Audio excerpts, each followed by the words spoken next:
集醫識咧就邀請咗神經外科專科醫生霍醫生為我哋拆解下啦。醫生啊，我想問下咩係煙霧病啊？同唱 K 有咩關係咧？煙霧病咧，其實就係數字上咧係一個罕見嘅病嚟嘅，因為佢顯示方式咧就比較唔係單一啊。咁其實咧就比較難去診斷嘅。咁而佢咧本身咧就係一個慢性腦內血管收窄甚至乎栓塞嘅狀況，而影響到咧個腦咧就供血嘅功能咧受到影響。我哋嘅腦咧其實有4條血管供應嘅，咁前面2條，後面2條啦。咁前面嗰2條咧叫做頸內嘅腦血管，咁而上到去個腦底咧就會再分支變成一個腦中血管啦，同埋腦前嘅血管。咁而煙霧病嘅特徵咧就係喺頸內血管分支嘅位咧就好窄，嗰度越嚟越窄嘅時候咧，有陣時甚至乎堵塞咗添。咁整體嚟講，個腦咪唔夠血咯，病人咧就會有缺血性嘅腦中風啦，或者一啲小中風嘅狀態。咁而呢個狀態再持續嘅話咧，其實咧有啲新嘅血管咧就會生出嚟，嗰啲喺個腦底嘅。咁而新生嚟嗰啲血管咧就會比較細同埋比較多。6幾年啊、7幾年嘅時候，個血管鏡咧其實個解像度咧係好低嘅，咁影出嚟咧就好似一啲霧咁樣樣，煙霧咁樣樣，所以日本嘅醫生咧就叫 Moyamoya disease， 就係煙霧症。咁而呢啲微小嘅血管咧，其實佢係希望帶多啲血入個腦嘅，咁但係因為佢個 size 細啦，同埋嗰個血管壁比較薄，咁係好高壓或者個流量高嘅時候咧，佢就會出血。咁而咧另一個顯示方式咧就係出血性嘅中風。我哋中國人咧，其實最近都有個研究咧，就發覺我哋每10萬人裏邊咧，有1.14個人咧就有新嘅即係煙霧症嘅新症出現啦。其實喺2016至2018短短2年咧，其實嗰個數字咧係增加咗1倍。我之前都見過一個病人啦，咁50零歲嘅家庭主婦嚟嘅，咁咧就都好中意唱 K 嘅。咁但係有一次唱 K 咧，唱下咧就突然之間暈咗，入咗醫院睇咗佢嘅情況啦，再問咗個病歷啦。咁懷疑佢咧就可能係唱嗰陣時咧就太過投入啦，太過用力啦，太過開心啦。咁於是咧個腦咧其實需要多啲血啦，但係始終佢嘅血管有啲問題咧，就令到有啲缺血性嘅中風，而令到佢真係暈咗。咁後尾我哋同佢做咗啲檢查咁樣樣，發覺就係如果係煙霧症嚟嘅。咁後尾我哋同佢做咗手術啦，做咗搭橋嘅手術，完全康復。咁啊亦都可以翻工啦咁樣樣。幾個禮拜之後翻嚟覆診啦，咁佢一切都安好。咁我都好開心啦。咁佢離開嗰個診症室嗰陣時咧，特登就行翻嚟同我講：霍醫生，你做得好好啊！咦，我好奇怪喎，點解你話我做得好好咧？因為我去唱翻嗰首歌咧，我今次冇事啊咁樣樣。咁我就當然開心啦。咁亦都有少少唔開心嘅，因為其實我叫佢咧唔好咁快做呢啲咁危險嘅動作咁樣樣。咁煙霧病呢樣嘢咧，個患病年齡層通常係邊㗎？有冇話年紀老啲就嗰個風險高啲咧？其實咧佢個年齡層咧係好特別嘅。以往啲研究啦，是日本啦、韓國咧，就發覺咧佢有2個高峰期。小朋友咧大約係5至10歲到啦，大型嘅高峰期咧就係大約40至50歲。咁個病徵咧就視乎佢影響邊部分啦，暈啦、抽筋啦、講嘢講唔到啦，或者睇嘢睇得唔清楚。咁呢個咧就係缺血性嘅中風啦。咁煙霧症咧有個比較特別嘅，就係佢裏邊嗰啲血管咧，其實係對於二氧化碳嘅濃度咧好敏感。當嗰個血液裏邊嘅二氧化碳嘅度數低咧，其實啲血管咧就會開始收縮。咁收縮得好緊要咧，就可能加劇咗個缺血性中風嘅情況。例如佢做運動啦，例如佢情緒好波動啦，例如佢喊啦，例如吹喇叭啦、色風啦，甚至吹口琴咧，都會容易啲引致呢個小中風嘅。小朋友咧就比較隱晦少少嘅，小朋友咧就佢唔識話俾你聽。咁我哋亦都見過一個情況咧，就係而家啲小朋友咧就好辛苦嘅讀書，要讀好多嘢啦，要考小學啦咁樣。咁爸爸咧就好努力去教呢個小朋友念呢個英文嘅生詞。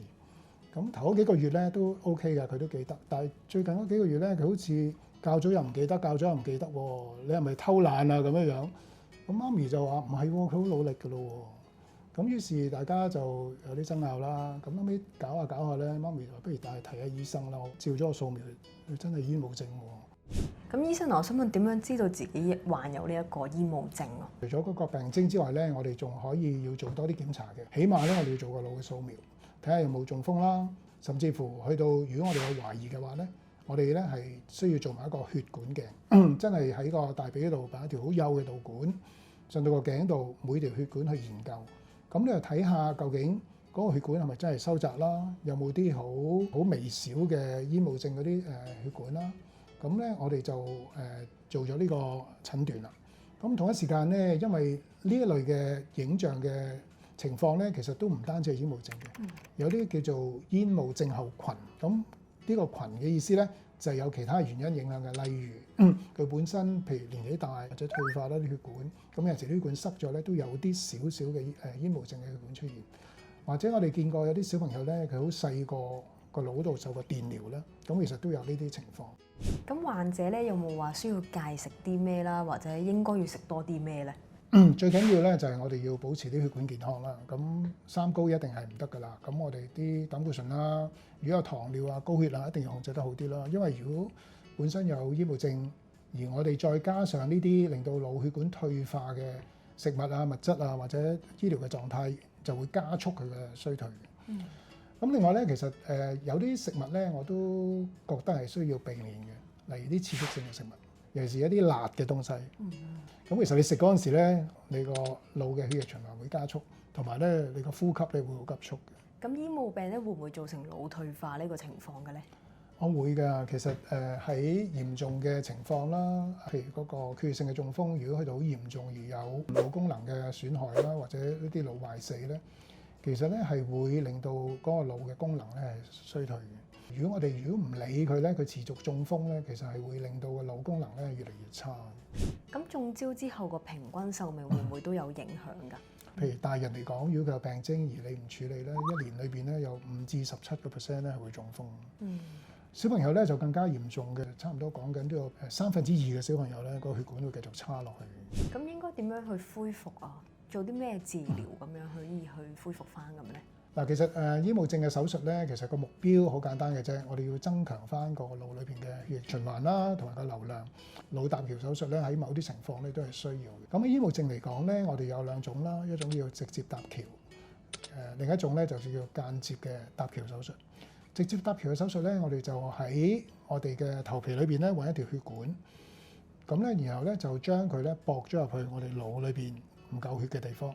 咁目標咧就引入一啲新嘅血液供應入個腦嗰度，而令到咧嗰個缺血嘅狀態咧就可以回復翻正常。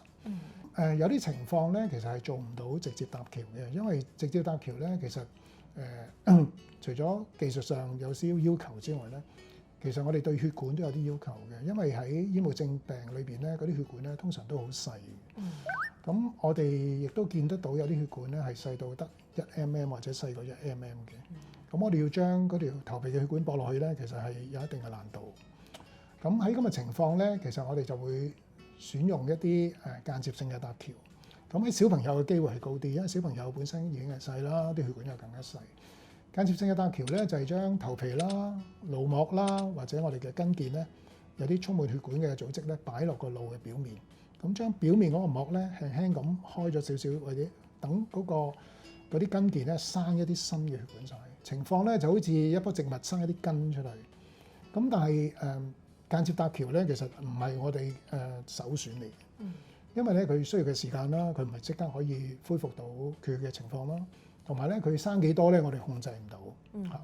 咁所以咧，我哋首選一定係直接搭橋噶啦。不過而家咧嘅做法咧，其實我哋就係已經係混合模式，兩樣都做。咁其實佢哋發覺，除咗搭橋手術之後咧，嗰啲病人咧，其實超過6-7成咧，都好似平常係一樣。